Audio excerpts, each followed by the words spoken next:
नमस्ते। आज के इस विश्लेषण में हम सीधे मुद्दे पर आते हैं।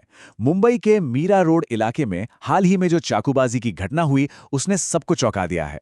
पुलिस रिपोर्ट और जांच से जो तथ्य सामने आए हैं, आज हम उन्हीं की परतें खोलने वाले हैं। तो चलिए, बिना किसी देरी के शुरू करते हैं। मैं मरने वाला हूं। जरा सोचिए, रात के अंधेरे में फोन पर रोते हुए किसी की ये आवाज सुनाई दे। पुलिस शिकायत के मुताबिक गंभीर रूप से घायल सुपरवाइजर राजकुमार मिश्रा ने अपने एक सहकर्मी को कॉल पर ठीक यही कहा था। ये कोई मामूली घटना नहीं थी। ये वो खौफनाक रात थी जिसने एक निर्माणाधीन इमारत के सुरक्षाकर्मियों की जान को सीधे खतरे में डाल दिया था। अब इस मामले में पुलिस का एक्शन देखिए। घटना के महज 1.5 घंटे, जी हां, सिर्फ 90 मिनट के भीतर 31 साल के संदिग्ध जैब जुबैर अंसारी को गिरफ्तार कर लिया गया। पुलिस ने बहुत ही स्मार्ट तरीके से इलाके के सीसीटीवी फुटेज खंगाले और सीधा उसके नया नगर वाले किराए के घर पहुंच गई। मतलब शुरुआती सुरागों ने यहां बिल्कुल अचूक काम किया। उस रात जिन 2 गार्ड्स पर हमला हुआ, उनके साथ क्या हुआ ये समझना भी जरूरी है। एक तरफ है सुब्रतो सेन। इन्होंने किसी तरह खुद को बचाया, चकमा देकर निकल गए। हालांकि उनकी पीठ पर मामूली चोटें आईं, लेकिन वो छिपकर मदद मांगने में कामयाब रहे। वहीं दूसरी तरफ राजकुमार मिश्रा उतने खुशकिस्मत नहीं थे। उनका हमलावर से सीधा उनके केबिन में ही आमना सामना हो गया। उन्हें आंतों में काफी गहरी चोटें आईं और फौरन अस्पताल में भर्ती कराना पड़ा। ये तुलना दिखाती है कि यह हमला असल में कितना घातक था। अब आइए समझते हैं घटना की समय रेखा। 26 और 27 अप्रैल की वो रात। उस रात असल में क्या क्या हुआ, ये जानना बहुत दिलचस्प है। देखिए, रात 8 बजे तक सब कुछ एकदम नॉर्मल था। सुब्रतो सेन अपनी शिफ्ट पर आते हैं, लेकिन अजीबोगरीब सिलसिला शुरू होता है सुबह के 3 बजे। हमलावर पहली बार सेन के पास आता है और उनसे पास की एक मस्जिद और उनके धर्म के बारे में पूछता है। इसके करीब 1.5 घंटे बाद, यानी सुबह 4:30 बजे, हालात अचानक से हिंसक हो जाते हैं। सेन ने जो पुलिस को शिकायत दी है, उसके हिसाब से ये पूरी घटना बिल्कुल डराने वाली है। पहले कदम में सुबह 4:30 बजे हमलावर सेन की बाह पकड़ता है और फिर से वही धर्म वाला सवाल पूछता है।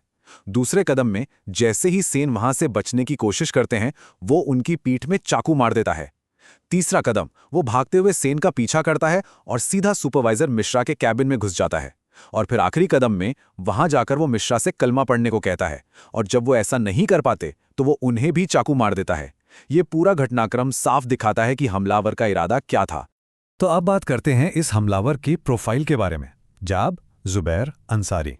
हैरानी की बात यह है कि जैब जुबैर अंसारी कोई अशिक्षित अपराधी नहीं है। 31 साल का ये शख्स 2019 तक बाकायदा अमेरिका में पढ़ाई कर चुका है। और तो और, कुछ महीने पहले तक वो एक लोकल कोचिंग सेंटर में बच्चों को केमिस्ट्री और मैथ्स पढ़ाता था। वो मीरा रोड के एक फ्लैट में बिल्कुल अकेला रहता था। अब आप ही सोचिए, इतनी पढ़ी लिखी बैकग्राउंड वाला इंसान ऐसा कुछ करेगा?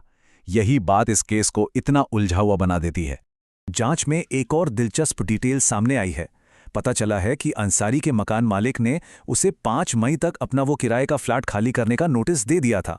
अब देखिए, हम ये तो पक्के तौर पर नहीं कह सकते कि इस बेदखली का हमले से कोई सीधा कनेक्शन है या नहीं, लेकिन घटना के वक्त उस संदिग्ध की पर्सनल लाइफ में क्या तनाव चल रहा था, ये समझने के लिए एक बड़ा पॉइंट जरूर है। अब आगे बढ़ते हैं जांच और इस मामले पर आए आधिकारिक बयानों की तरफ। इस पूरी जांच का जो सबसे बड़ा कीवर्ड निकल कर आ रहा है, वो है सेल्फ रेडिकलाइजेशन, यानी स्वकट्टरपंथ। आसान भाषा में कहें तो ये वो प्रक्रिया है जहां इंसान खुद ही चरमपंथी विचारों के जाल में फंसता चला जाता है। अधिकारियों की जो शुरुआती जांच है, वो बताती है कि अंसारी इंटरनेट पर लगातार आईएसआईएस के प्रोपेगेंडा वीडियो देख रहा था।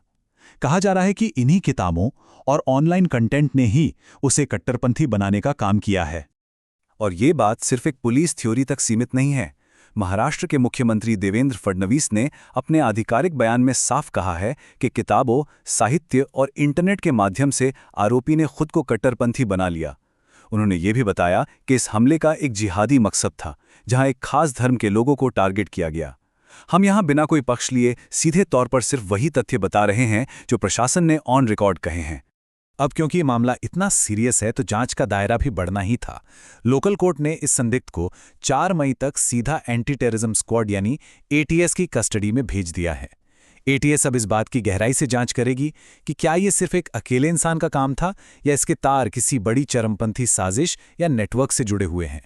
तो ये सब जानने के बाद एक बहुत ही गहरा सवाल हमारे सामने आता है। जांच एजेंसियां इंटरनेट के उस पूरे इकोसिस्टम को कैसे बेनकाब करेंगी जो लोगों का इस तरह से ब्रेन वॉश कर रहा है? ये घटना एक बहुत बड़ा अलर्ट है कि कैसे इंटरनेट पर मौजूद कुछ वीडियोस और किताबें असल जिंदगी में इतनी खौफनाक हिंसा में बदल सकती हैं। इस खतरे को समझना और तथ्यों को जानना ही सतर्क रहने का पहला कदम है।